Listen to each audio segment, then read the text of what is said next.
यो कथा हो एउटा साधारण परिवारको जहाँ गरिबी, अन्याय र असमानताले घरको ढोकामै पहरा बसेको थियो। बाबा आज पनि काम खोज्न गाउँभर हिँड्नु पर्यो। गाउँका धनीहरू त अझै पनि छोरीहरूलाई कामदार जस्तो हेर्छन्। मेरी छोरी यो समाजमा गरिब र छोरी भएर जन्मिनु नै अपराध जस्तै हो। तर तिमी नै मेरो गहना हौ, मेरो भविष्य हौ, मेरो जीवनको आशा र किरण हौ। तर यो आशा धेरै दिन टिकेन। समाजको अन्धकारले यस घरमा ठुलो चोट थियो। बुबा चिलापुङ्गाहरूले त आज फेरि बाटो रोक्न खोज्दै थिए। कहिलेसम्म सहनु यस्तो? छोरी, म आजै नै गएर प्रधान कहाँ उजुरी गर्छु है। एक दिन अबेर भइसक्दा पनि छोरी घर नफर्केको देख्दा बुबा अत्यन्त चिन्तामा पुग्छन् र केही गाउँलेहरूलाई भेला गरेर छोरी खोज्नतर्फ लाग्छन्। छोरी खोज्दै गर्दा एक सुनसान गल्लीमा एउटा रुखमा आफ्नो छोरीको शव झुन्डिरहेको पाउँछन्। त्यो देखेर गाउँलेहरू सबै आत्महत्या नै हो भनेर कुरा बनाउन थाल्छन्।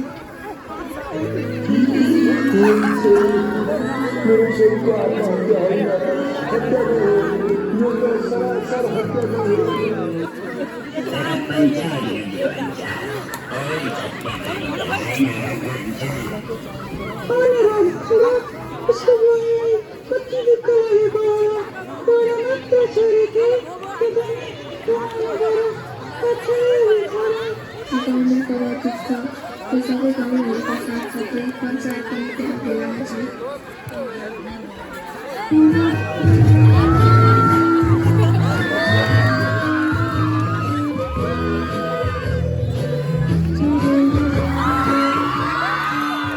मैले थाहा पाएको हो अब म आए सबैले त्यही सुन्नु। यो केस धेरै ठुलो होइन।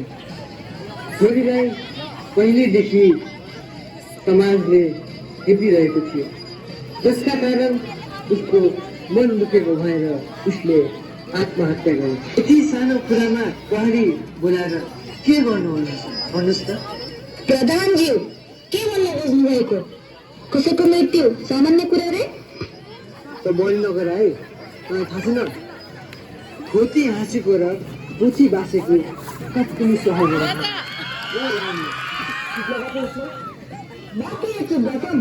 जबसम्म प्रमाण र न्याय मिल्दैन तबसम्म मेरो पालो यहाँबाट कहीँ हल्लिने छैन। ल, यदि हजुरहरूलाई मानिस चाहिन्छ भने त्यो छ नि धनी चन्दुलाल, त्यसलाई दोषी देखाइदिन्छौँ त हामी। पञ्चायतको कुरा सुनेपछि गाउँलेहरू सबै मिलेर व्यापारीलाई सभामा प्रस्तुत गर्छन्।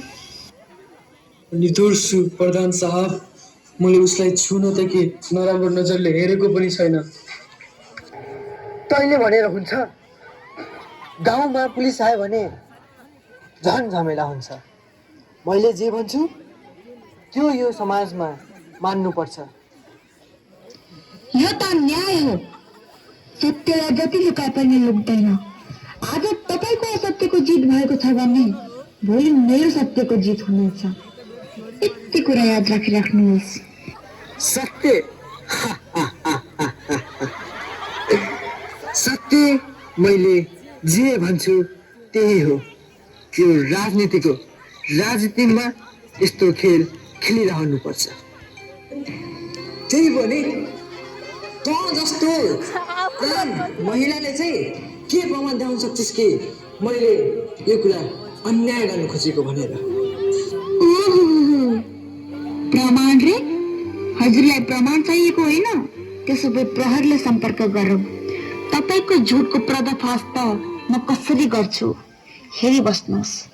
महिला प्रतिनिधिले यो सबै कुरा सुनिसकेपछि प्रहरीलाई फोन गर्छिन् र केही समयमा प्रहरी पनि आइपुग्छन् र एक एक गरी सबैलाई सोधपुछ गर्न थाल्छन्।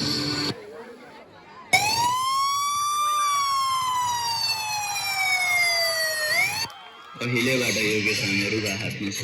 कोही पनि झुट बोल्यो भने सजाय कठोर हुनेछ। केस त गाउँमै मिलाउन पाइन्छ नि सर, होइन र? त्यस्तै पनि नभए हजुरको लागि नास्ता पानीको व्यवस्था पनि गरेको छु सर मैले। हजुरले इतिहास पढ्नुभएको छैन।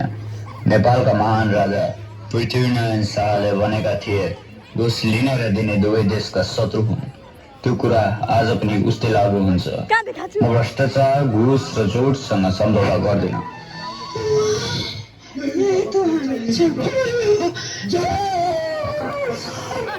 गाउँप्रति दुई लफामाहरूलाई बोलाउनुहोस्, नठगेर भाउ। मलाई त निर्धक्क भएर भन्, के थाहा तेरो सजाय कम हुन्छ कि नत्र तिम्रो दुईजनाको व्यवस्था म गर्छु। अन्त्यामा सर, उप्रति मेरो माया हो। म मायालाई धेरै माया गर्थेँ। उसलाई त म आफूभन्दा नि बढी माया गर्थेँ, तर उसको अगाडि मैले भन्न सकेको थिएन। एक दिन मैले हात गरेर उसलाई मनको कुरा व्यक्त गर्छु भनेर जाँदा ऊ अर्कैसँग बोलेको देखेर मेरो भित्रको रगत कुम्लिएर आयो। त्यो दिनबाट नै मैले भने यदि ऊ मेरो हुन सक्दैन भने कसैको नि हुन सक्दैन। त्यसकारण नै मैले उसको हत्या गरेको सर। के उसले भनेको सत्य हो? हो सर हो। त्यो बेला त हामी दुवैजना एकदमै डराएका थियौँ। तैँले उसलाई प्रेम गरेको होइन र जोसमा आएर गरेको काम अनि उसलाई अर्को केटासँग हेरेपछि झन् रिसले अन्ध भयो। त्यो एक क्षणको जगारोमा ज्यानै गयो। ज्यान गएपछि के गर्ने त भन्दै हाम्रो बोल्ने हिम्मत पनि रहेन। केही उपाय नलागेर हामी सिधै प्रधान कहाँ पुग्यौँ। प्रधानले सबै कुरा सुनेपछि हामीलाई एकछिन गम्भीर भएर निहाल्यो र भन्यो, तिमीहरू चिन्ता नगर, यो मुद्दा म मिलाइदिन्छु, तर तिमीहरूमा चुपचाप पैसा दियो। हामीले डरले काप्दै उसको हातमा पैसा राखिदियो।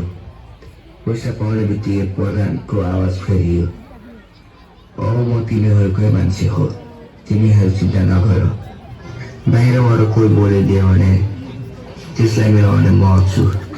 यसपालि म तिमीहरूको लागि अगाडि उभिन्छु। यो सुन्दा त हामीलाई राहत मिल्यो, तर मनभित्र पनि अझै डर थियो। अब यो खेलमा हामी मात्र होइन, प्रधान पनि सामेल भएको थियो। लफङ्गाले आफ्नो पुल खोलेको देख्दा पञ्चायत आफू बस्नको लागि त्यहाँबाट भाग्न खोज्छ र प्रमुख पुलिसले देखेर सहायक पुलिसलाई उसलाई छोप्न लगाउँछ र छोप्छ र ऊ भाग्नबाट असफल हुन्छ। चोटले जुन जन्मेको प्रधानजी आफैले जागुल्नु भयो, अब आफै त्यसमा फसियो। प्रधानजी, मैले भनेको होइन, जित्दा आखिर सत्यको नै हुन्छ कि कसो? अब हाम्रो ठाउँमा मात्र होइन, देशमा पनि पञ्चायतको भ्रष्ट शासन चल्दैन।